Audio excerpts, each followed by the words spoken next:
안녕하세요. 한국 CIM 박상호입니다.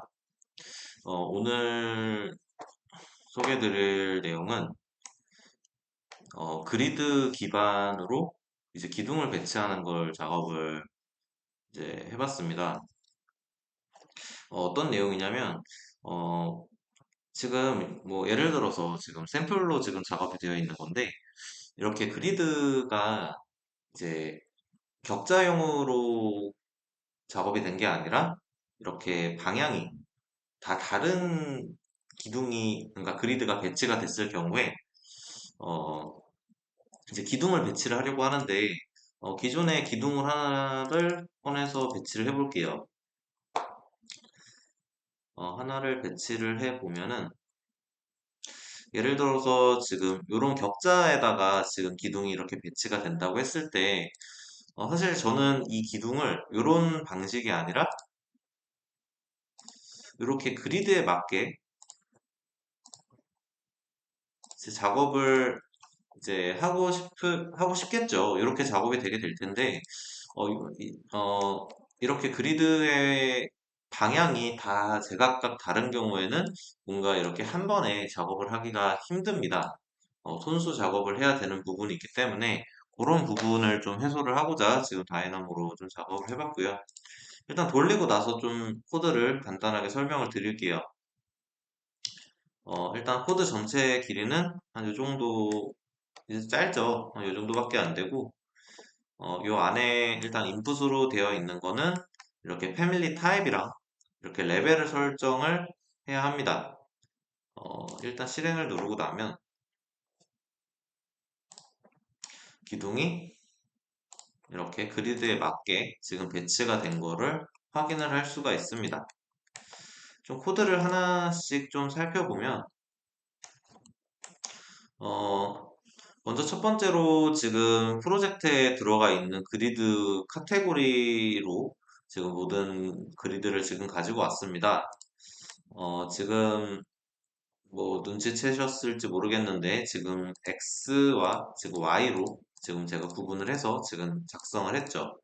총 카운트는 8개라고 하고요. 그럼 요 노드 같은 경우에는 뭐 evolve 랩 비커라고 하는 패키지 안에 있는 노드입니다. 이 그리드를 이제 커브로 가지고 왔고, 이제 커브로 가지고 온 부분을 이제 커브 인터섹트 올이라고 하는 비몰프 노드라고 하는 패키지 안에 있는 이 노드를 사용을 하면 사실 커브 간의 이제 교차점을 찾기 위해서 뭐 다른 방식도 있겠지만 저는 이게 좀 더 편하더라고요.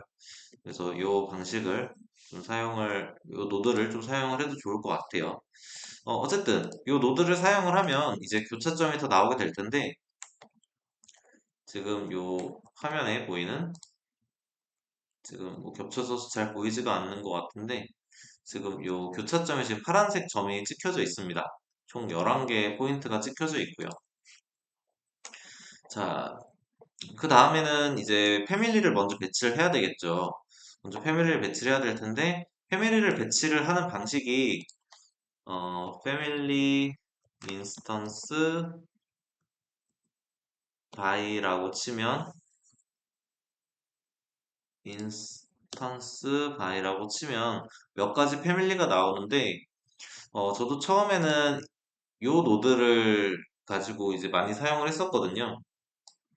근데 저도 뭐 잘 몰랐던 부분인데 기둥 같은 경우에는 어떤 그 포인트만 있어야 되는 게 아니라 이 레벨도 같이 포함을 해야 된다라고 하더라고요. 예를 들어서 지금 요 노드를 한번 여기다가 꽂아서 실행 버튼을 다시 눌러보면 베이스 레벨이 필요하다. 레벨 베이스 패밀리, 그러니까 레벨 기반의 패밀리이기 때문에 지금 요거 같은 경우엔 실행이 안 된다라고 지금 경고창이 뜨죠. 그러다 보니까 요 레벨이 들어가 있는 노드를 사용을 해야 됩니다. 뭐 당연히 기본 노드죠. 네, 이렇게 배치를 했는데 이제 배치까지는 굉장히 간단합니다. 근데 이 배치된 패밀리를 이 각각의 요 그리드에 맞게 회전을 해야 되겠죠. 그 값을 찾는 부분입니다. 먼저 첫 번째로 이 X축과 Y축을 좀 구분을 해야 되겠죠. 지금 이건 샘플이기 때문에 뭐 축이 3개인 경우 같은 경우에는 좀 더 손을 봐야 되겠지만 일단 현재는 이 샘플에 대해서 지금 얘기를 하고 있고요. 지금 현재 그림 그 프로젝트에 X1 이게 X1, X2, X3가 돼 있고요. 지금 Y1, Y2, 3, 4, 5 이렇게 5개가 그려져 있습니다. 그럼 먼저 X랑 Y로 좀 구분을 해서 Y축을 찾아봤어요. 뭐 다른 방식이 있을 수 있겠는데, 뭐 어쨌든 저는 이제 이름으로 구분을 했기 때문에, X라고 되어 있는 부분에서 뭐 아웃으로 필터 바이 불마스크로 치면 뭐 Y가 나오겠죠? 뭐 당연히 뭐 Y를 넣고 in을 쳐도 똑같이 같은 값이 나올 거예요. 자, 이렇게 Y축을 찾았고, 이 Y축이랑 요 이제 교차점 간에 이제 겹쳐지는 그리드를 찾았습니다. 이게 무슨 말이냐면 이 각각의 포인트에서 이 y 몇 번이랑 겹치는지를 찾았다는 소리고요. 그렇게 이제 true, false 값을 찾아내서 뭐 이렇게 플래튼을 보면 되겠네요. 플래튼을 찾게 되면 이 라인 같은 y축 같은 경우에는 지금 5개밖에 안 되죠. 총 5개 리스트의 길이가 5개밖에 안 되는데 이 각각의 포인트에 대한 그리드이기 때문에 이 포인트의 리스트 길이와 동일하게 11개의 라인이 나왔습니다. 당연히 지금 현재 같은 경우에는 뭐 이 점에 대한 그리드랑 이 점에 대한 그리드가 동일하겠죠. 동일하기 때문에 뭐 당연히 겹쳐져 있는 선들도 분명히 있을 겁니다. 하지만 그 별개 각각 별개로 작업이 될 거기 때문에 중첩이 돼도 상관이 없겠죠. 그래서 요 각각에 대해서 이제 방향을 구했습니다. 벡터 값을 찾아냈고 요 벡터 값과 비교해야 될 것은 이게 몇 도나 돌아가 있는지 이게 몇 도나 돌아가 있는지에 대한 그 각도를 찾아야 되겠죠. 저는 뭐 찾을 수 있는 방법도 여러 가지가 있겠지만, 뭐 예를 들어 요 포인트를 기준으로 했을 때, 이렇게 X축에 대해서 요 각도를 구하는 방법도 있을 것 같고요. 뭐, 뭐 예를 들어서 이렇게 Y축에 대해서 뭐 요 각도를 구할 수도 있고요. 뭐 사실 상관없습니다. 어떤 방향이든 간에 어떤 기준 방향을 잡고 동일한 위치의 각도. 예를 들어서 지금 이쪽에서 X축으로는 요 각도를 찾았는데 요 X축으로는 뭐요 각도를 찾았다. 이러면 뭔가 뭐 한 번에 설정을 할 수가 없겠죠. 그렇기 때문에 같은 방향, 어떤 방향이든 상관없이 같은 방향을 설정을 하고 같은 부위의 각도를 이제 찾는 방식으로 이제 진행을 했습니다. 저는 이제 Y축으로 진행을 했고요. 요 각각의 포인트에서 Y축으로 선을 하나 그은 다음에 그 선의 벡터 값을 찾았습니다. 지금 이 화면에는 보이지 않지만 이거 프리뷰를 켜보면 지금 제가 이 각각의 포인트에서 수직으로 위쪽으로 선을 짧게 하나 그었죠. 사실 보조선이기 때문에 뭐 제가 프리뷰를 꺼놓은 거고 그 각각의 선에 대한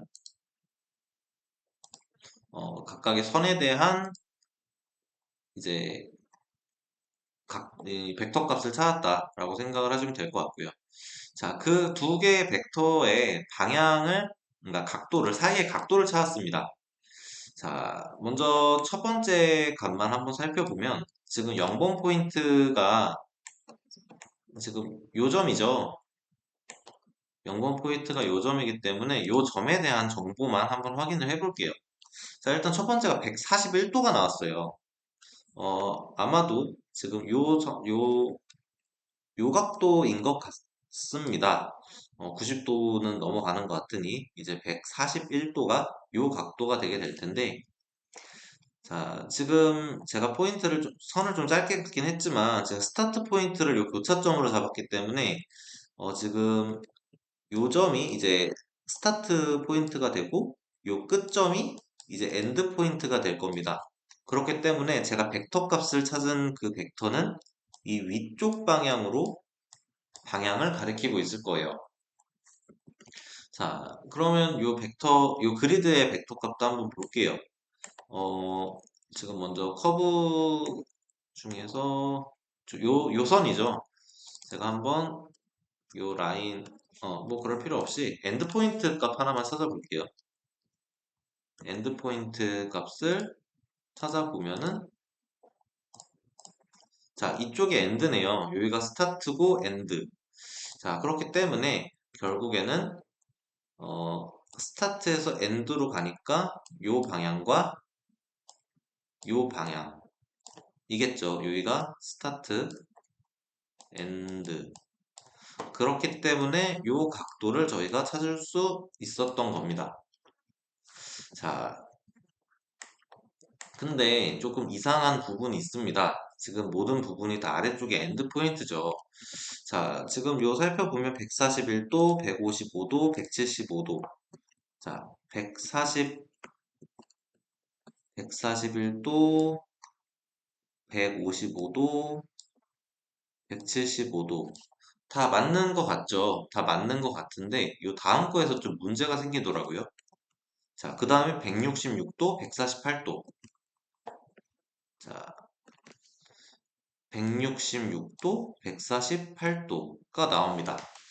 자, 지금 여기서 어떤 문제가 발생을 하냐면, 결국엔 이 각도를 찾아서 그만큼 회전을 시켜줘야 되는데, 이거 같은 경우에는 지금 이쪽 방향과 이쪽 방향 사이에 요 각도를 구했죠. 그럼 이쪽 방향과 이쪽 방향이기 때문에 사실 수식상으로는 요 값을 찾는 게 맞습니다. 근데 지금 같은 방향으로 저희가 찾아야겠죠. 그렇기 때문에 이 각도를 찾아야 되는 게 저희가 이 왼쪽에 찾은 값과 동일한 위상의 값을 찾고 있는 거예요. 지금 벡터의 수식만으로 찾아보면 지금 수식에서 전혀 오류가 난 거 없이 이 값을 찾는 게 지금 맞습니다. 근데 그러니까 동일하게 회전값을 적용을 해야 되기 때문에 같은 방향으로 저희가 값을 찾아야지만 이제 똑같이 회전을 할 수가 있다라는 거죠. 그렇기 때문에 지금 요 값이 아니라 지금 요 값으로 찾아야 됐고, 이 값을 찾으려면 뭐 360도에서 이 값을 빼면 되겠죠. 360도에서 빼도 되고, 0에서 빼도 되고, 뭐 720에서 빼도 되고, 이제 360의 배수로 이제 빼면 이 각도가 나올 거예요. 자, 그 부분을 지금 적용한 내용입니다.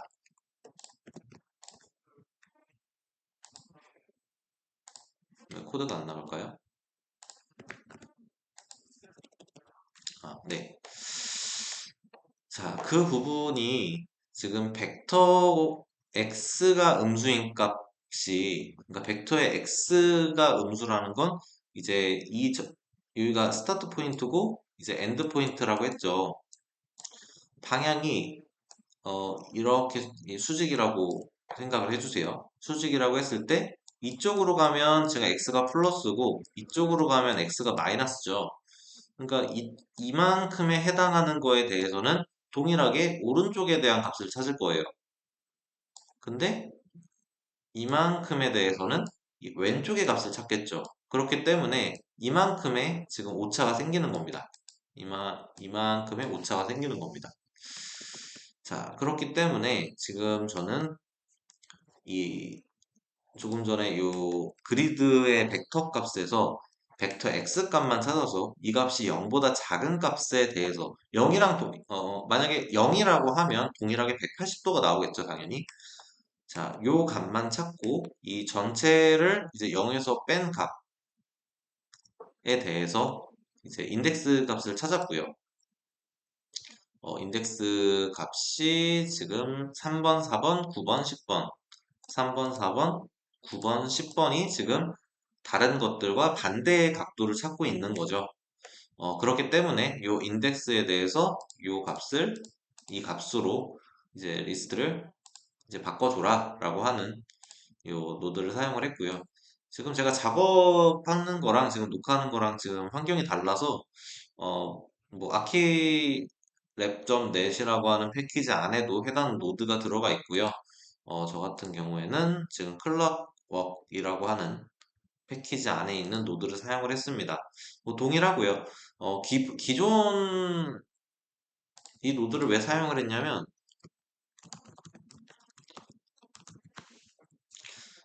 기본 노드를 사용을 하게 되면 한번 기본 노드도 한번 사용을 해볼게요. 리플레이스 아이템을 하는 이유는 해당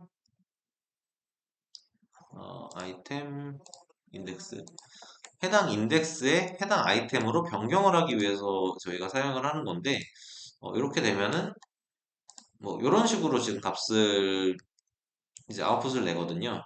그러니까 이거 1대1로 매칭을 하는 게 아니라 이만큼의 리스트를 해당 리스트에다가 교체를 하는 거기 때문에 지금 뭐 조금 원하는 값이 아닌 것 같아요. 자, 어쨌든 이런 노드를 사용을 해서 리스트를 재정의를 했고요. 해당 노드에 맞게 지금 값을 회전을 제가 한 모습입니다. 아까 얘기했던 것처럼 여기는 이제 0이 아니라 360도를 해도 같은 값이 나올 거고 360을 입력해 볼까요? 360을 입력을 해도 같은 값이 나오겠죠. 대신 뭐 한 바퀴를 돌았다고 생각을 하시면 될 것 같아요.